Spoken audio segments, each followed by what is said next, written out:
Hi, I'm Marc Wainer, and this is the Mentorship Challenge. The word mentor has evolved to mean trusted advisor, friend, teacher, and wise person. Mentoring is when a person invests their time, energy, and personal know-how to assist in the growth and development of another person. Without exception, the people who've appeared on this show have all acknowledged that mentorship has played a huge role in their success. So, if you are serious about success, all you have to do is register on our website and we'll do the rest. With me in the studio, Rene Otto, CEO of MiWay Insurance, a short-term, largely direct insurer. Rene, welcome. Thank you for agreeing to participate in the Mentorship Challenge. It's really appreciated. Thank you very much. It's a pleasure to be here. Thank you. So, just for the benefit of our viewers, you started off as a state prosecutor. That's right. So from a state prosecutor into the short-term insurance business, quite a different direction. You started in what was then Auto and General, which I think was the first direct insurer. Yeah. And there was a perception at the time, and perception sometimes is reality, that if you went with a direct insurer, they would kind of reject every claim, fight it as long as they could. Hopefully, out of 100 people, 20 or 30 would give up and it would bolster their profits. Was that true? Yeah, I think certainly way back in those days that there was a perception. I think the interesting thing is today, if you look at the latest stats from the Ombudsman, the direct insurers, and particularly ourselves, MiWay and Outsurance, have the lowest overturn rate. So in the least cases do the Ombudsman say their decision not to pay a claim was wrong. So I think that perception has been disproved, but certainly 25 years, that was the case. And also in those days, it was largely leaflets and pamphlets that got people, that's what direct was, because we didn't have the kind of technology. Yeah. So you leave Auto and General and you're a founder, or you start Outsurance. That's correct, okay? Yes. And it's doing very, very well. It's starting off because, as I understand it takes a few years before any of these businesses break even. Yeah. So shareholders need quite deep pockets. I think it's 1 or 1.5 billion of premiums that you need before you can break even. Probably, yeah. So that's a big number. Yeah. So the direct insurance model then grew quite a lot. You got backing from Sanlam and started MiWay. MiWay really started about 5 years after I left Outsurance. So I did a few things in between, one of which was a 3-year stint as the CEO of Channel Life, which was owned by the PSG Group, and then Sanlam bought 50% of that business. And then discussions started with Sanlam and Santam where they felt they were losing out on the direct piece of the puzzle, of the short-term insurance puzzle. At the time, Sanlam's insurer is Santam, and they are intermediated, so they didn't have a presence in the direct space. And those discussions ended up convincing me to have a second crack at it, which I never planned.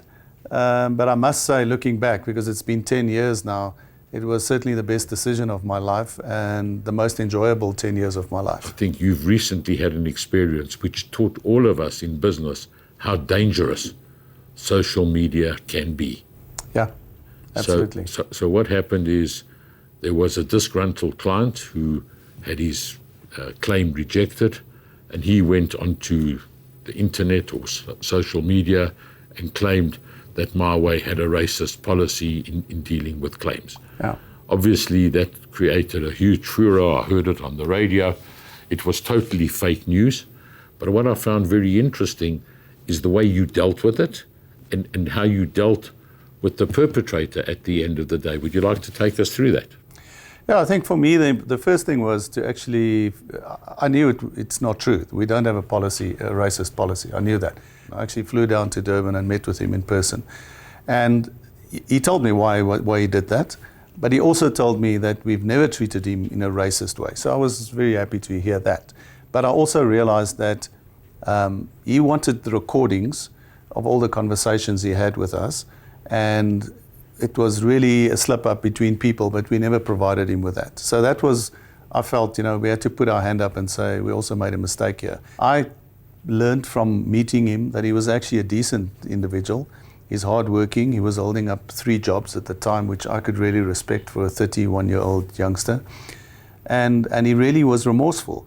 And he ended up writing a song, this is my way to say I'm sorry. In the end, I think it ended, it's a potentially very bad story that ended well. We had many brokers, many people that we've met who said, you know what, we were not that aware of MiWay. We're much more aware. We like what you've done. We're actually going to support you.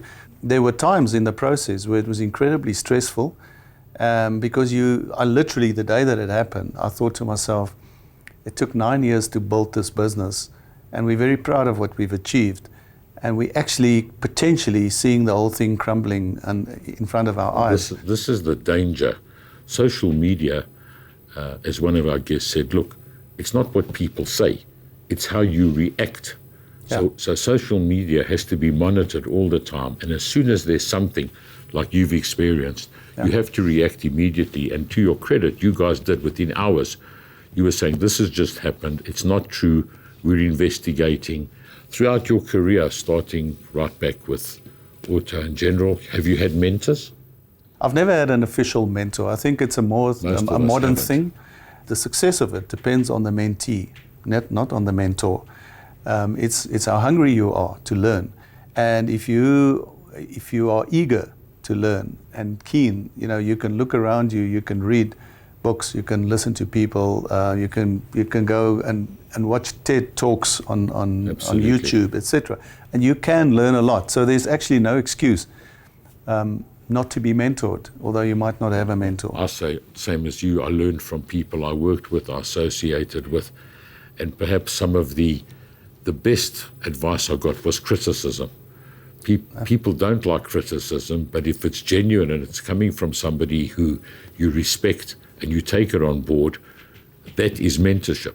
Criticism is mentorship. But if you can apply self-awareness, so if you can take that criticism and apply self-awareness and be objective and be honest with yourself, you can learn from that. Many people send their children to university, or they go to university and they study, and I believe that is very important, and I encourage people to study, but they do it as a form of security, so that I have something to fall back on.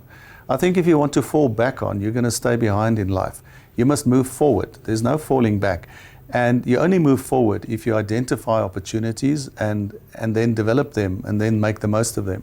People often get very despondent when a door closes, but sometimes there's a door right next to it that is open. You must just go through that open door. So now you're in the hot seat, and I'm going to ask you, how many of your valuable hours are you prepared to give? So I was thinking about this, and I think if I give an hour per month for a year, that is 12 hours, but I really put my heart and soul into it, hopefully someone can benefit from that.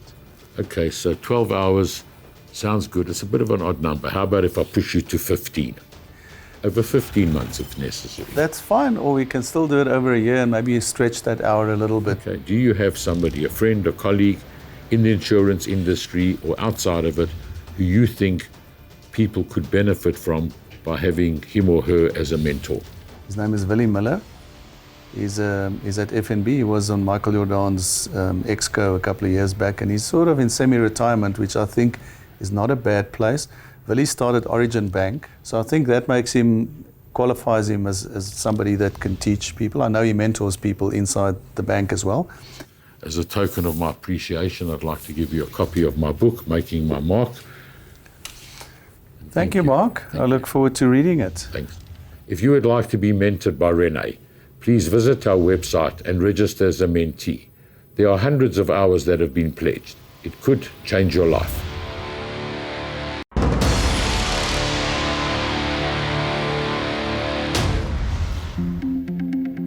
Connecting with a mentor will help you avoid costly mistakes and save lots of pain and heartache.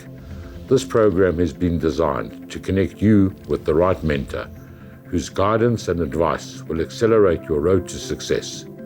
If you have the drive and ambition to be successful, register on our website and we will do the rest. I have with me a very glamorous guest, Papama Mtwisha.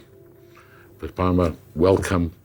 Our viewers just looking at you will know that you're in the fashion industry. Thank you so much. Thank you for having me here. I'm really happy to be here. It's a pleasure.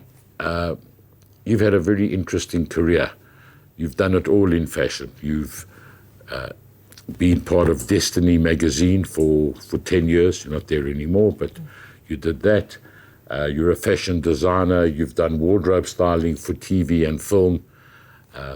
You were the creative director for that very upmarket shop in Hyde Park, Luminance, and more recently took the plunge and started your own company, Creative Rabbits, which we'll get onto. Was fashion something you always wanted to do? Did you get into it deliberately, by mistake? How did it come about? I'm from a family of academics, and I was the first one who branched off into arts and creatives. And obviously my parents weren't very happy back then when I finished matric, which was a very long time ago. I don't want to reveal my age, but it was a long time ago. And we didn't have local brands that I could use as a reference point to say, this is what I want to do. So all they heard in their heads is that they're going to put me through school to become a dressmaker. And that didn't appeal to them. So after matric, I'd applied to do chemical engineering. And it was all to please my parents, and because they insisted that I do math, science, and biology in high grade, in high school. But then mid-year through my matric, I was like, I can't spend the rest of my life in a white lab coat. I'm way too creative for this. And then, unbeknownst to them, I then applied at a fashion school in Johannesburg.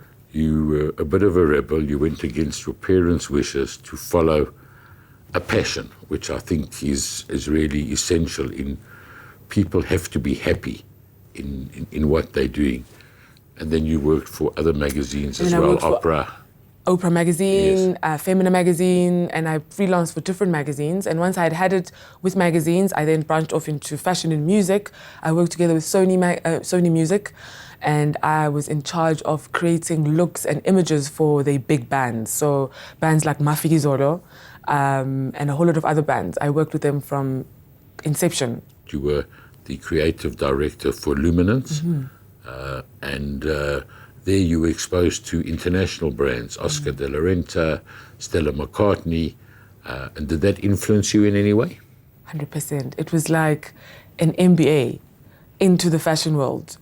To have that kind of access to the top brands in the world was something I could not have imagined for myself, especially as an ex-fashion student. People that I learned about at design school, I got to meet and work with and get intimate access into their brands. That was priceless, absolutely priceless. So you very carefully planned and gradually went into your own business. Yeah. And I have to tell you, the name Butter Pudding, which for viewers, is a kids' clothing brand. It resonates so nicely. How did you come up with that name, Butter Pudding? Butter pudding is one of my favorite desserts, you know. Okay. And what you need for butter pudding is bread, egg, milk, and sugar, which are basic ingredients that one has at home always. Doesn't matter how broke you are. But once you combine them and you infuse a bit of love and bake them in the oven, something really decadent and delicious comes out. And that's exactly what butter pudding became. It was the simplest of designs, and we keep them very simple for a reason. And then we marry them with beautiful and interesting fabrics, and something spectacular always comes out. So the name was really fitting. So in order to get butter pudding off the ground, it took a number of years, but there was certainly a lot of planning that went into it. And also you had to have the right attitude and positive thinking about where it was going and the success. Did that really play a role? Do you have that kind of attitude? Attitude and positivity governs every single thing I do in life, whether it's personal relations or professional relations, because it all starts in the mind. So if I'm not okay, then I know that whatever I touch and what I do and embark on will turn out not to be okay. So I'm a very big meditator in order to get my mind in the right space. So I definitely needed to do a lot of self-work before embarking on a mammoth task like starting a business, and that leap of faith, leaving employment of 9 years, I needed to believe with every fiber of my being that I was going to do it. Challenges were going to be there because with Destiny, I had been exposed to businesswomen who were CEOs of blue chip companies all the way to beaders in the Bundus and everyone in between, the one thing that was for sure in entrepreneurship is that challenges are part and parcel of it. It's like playing the cha-cha, the live cha-cha, so I needed to make sure that when the challenges and the obstacles come, I was okay. I knew that it was all part of the journey. So you leave your job and now you manufacture, you source your own local materials, you manufacture, you sell. How did you fund all of this? Self-funded. Self-funded? 100% self-funded. I'm a very big saver, and that's my mom's teachings. I live a very simple lifestyle, and for a reason. And even when I'm a billionaire, I still think that I will, because you will spend money on clothes because you're always glamorous. not even. I spend money on quality experiences versus stuff. Don't go away. We will be back with Papama after the break.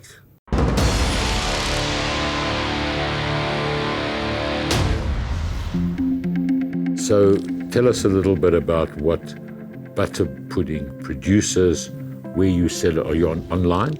Butter pudding is a kiddies brand, and for now, because it's self-funded, I needed to kind of find a niche to break into the market with, and we cater for 2-year-olds all the way to 9-year-olds, and we're an online-based business because ultimately, more than clothes, we sell convenience.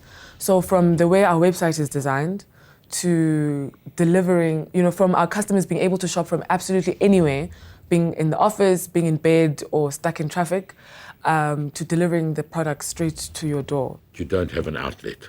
No, that's not the plan, because part of the reason I started the business was for freedom. Yeah. I didn't want to have to deal with, I don't want to say headache, but the stuff that having a bricks and mortar retail store comes with.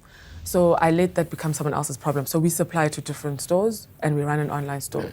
Lean and mean. One of the things I love about your business that I read is what you call your creative directors. Yes, my board of creative directors. Your board of creative directors. Yes, please tell the audience. I love kids, and that's why I got into the kids business, because it's fashion and kids. Those are my two big passions. I've got 2 kids of my own, and I've got 5 godchildren. So my house is always full of kids, and so nothing gets produced without getting an okay from them. So I'll design the designs, I'll get them sampled, and then we'll call them to the house, and then we have a party where they try the stuff on. And if anything, no matter how much I love it, if anything has, because kids don't lie, their eyes always tell it. If they feel niggly about any detail or anything, we don't produce it. So we design for kids 100%. So they don't like the color, it scratches them. They don't like the color. I mean, I've designed polo neck dresses that I'm obsessed about as an adult. And they're like, Auntie Papama, we don't like this. It makes me feel all stuffy, and then we don't produce it. We just don't make it. That's fantastic. So before you start anything, you've got your own kids and extended family who are telling you we like or we don't like what you do, and you listen. Yeah, because my target, the people that are going to be wearing the goods are kids, not me. So, and that's a nice thing to always understand as an entrepreneur.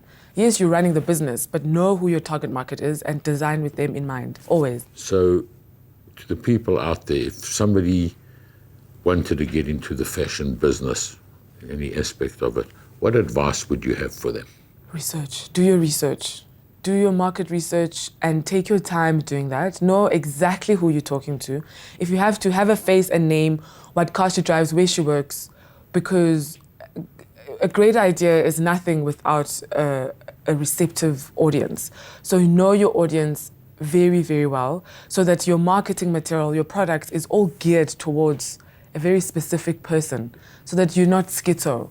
Because it's very easy, if you don't have that in check, to listen to every sort of feedback and react to every sort of feedback. And then before you know it, you don't know why you started, because you're listening, you're taking a bit of what Marc is saying, a bit of what Tammy's saying, and then you don't know what you're doing. So you know exactly who you are, who your target market is. You are clearly very, very passionate about what you do. And I think passion is the one most important ingredient. You can't be successful if you don't enjoy what you're doing. Passion is what keeps you there when the obstacles come. Passion is what keeps you up at night, no matter how tired you are, working on this idea. It's very important. Do you have any hobbies?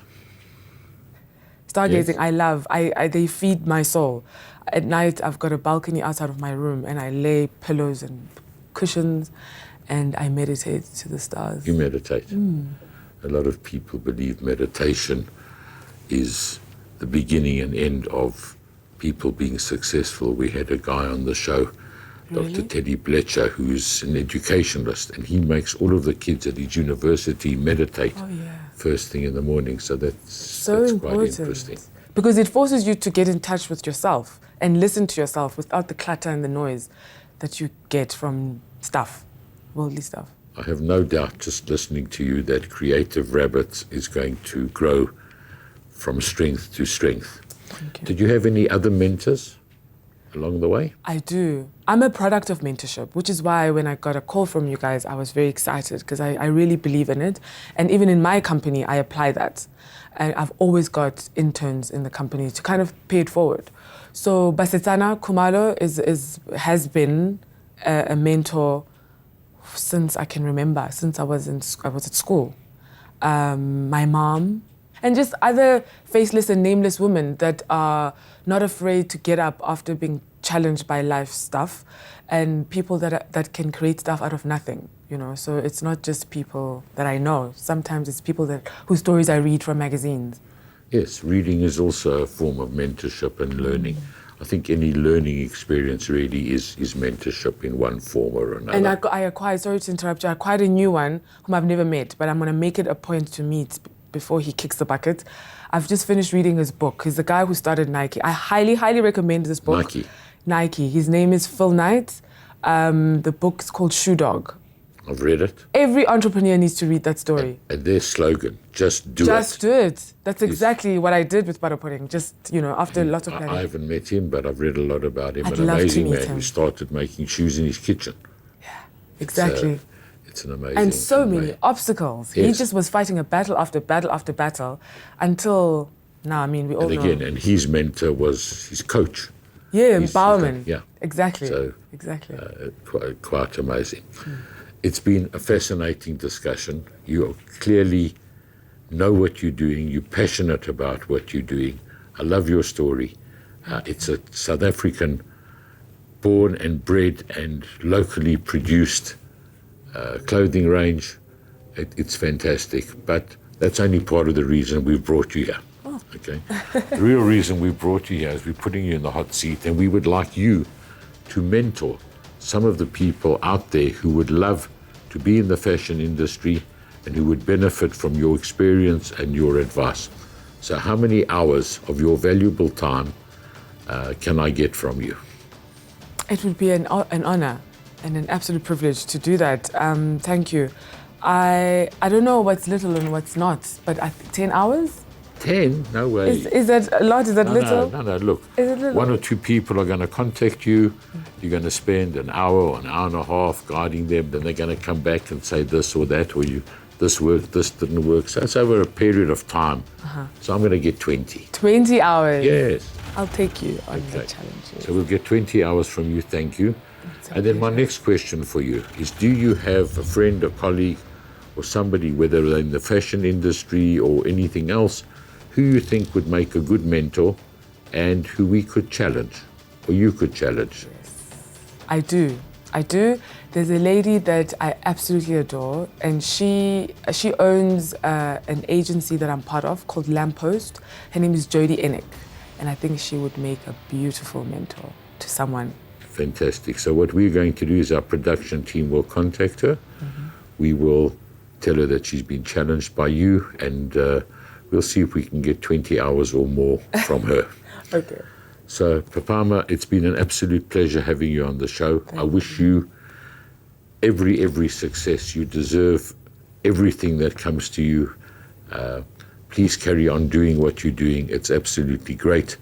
As a token of my appreciation, I'd like to give you a copy of my book, Thank you. Making My Mark, Lessons from a Life in Property. Thank you very much. If you would like to be mentored by Papama, please visit our website and register as a mentee. There are hundreds of hours that have been pledged. It could change your life. See you next week.